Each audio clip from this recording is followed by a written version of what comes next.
Dennis, as a Jets defensive backs coach, you've been around Darrelle Revis for a full season now. What makes him so special? When I first got here, didn't know him, had never met him, knew he was a good player at Pitt. Had watched him on tape a little bit, but really didn't know him personally. As we've gone down this path, the thing that is very interesting about him, for a young guy who's had a tremendous amount of success, he wants to be coached. And he says, coach me. And for a guy that's done what he's done up to this point, it's a little bit unusual, but I think that he sees the big picture, that he has a chance to go down as one of the best cornerbacks of his era, if not the best.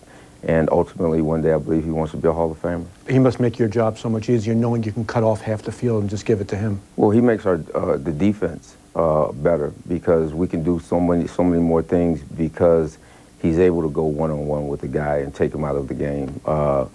But the challenge for him is not to get bored at times. I think sometimes he'll get bored out there a little bit and relax.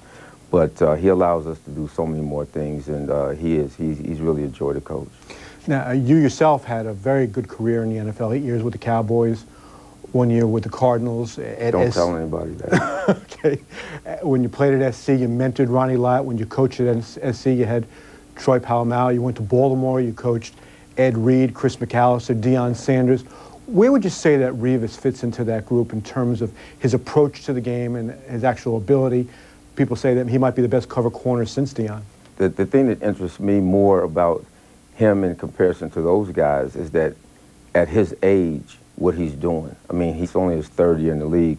Deion, I think, was ultimately the best that I've seen. But this guy is doing it, I think, at a much younger age. But he has to sustain it. But he doesn't have to take a back seat to any of them. Let's switch to Kerry Rhodes for a second. Benched for a couple of games. Rex thought it was important that he meet with you before he became a starter again. What happened that has turned Kerry back into a playmaker again? Well, it was, we kind of had to reel Kerry back in. Not that it was bad. It was one of those situations where just the overall preparation for games and him understanding his role as a safety. In this defense, as a safety, you have to know it like the coach knows it, because you're an extension of us once you go on the field. And, with Jim Leonard back there, controlling one side of the field, he and Kerry had to be on the same page. And there were times, you go back, not to, bring up something bad, but the Carolina game. Mm-hmm. We got a little bit sideways back there and got a little bit confused. So it was a matter of understanding what we're trying to do back there. Totally, game plans change week by week, and you have to understand exactly what we're trying to do, because you're in a control or command position back there. Now, you coach with Rex in Baltimore. You stand right next to him during games, signaling in the defense. Knowing him as well as you do, what is making the playoffs in his first year as a head coach? What does that mean to him? A great deal, because it's a process. It's us building something special.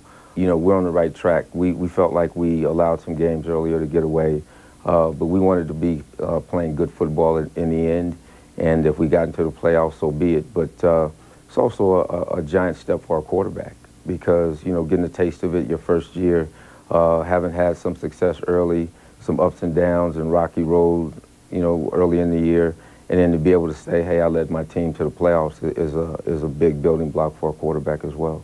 Howard and Ross face off on Wild Card Weekend. Who has the advantage when the clash with the Bengals? Next, when This Week in Football, presented by Geico, returns.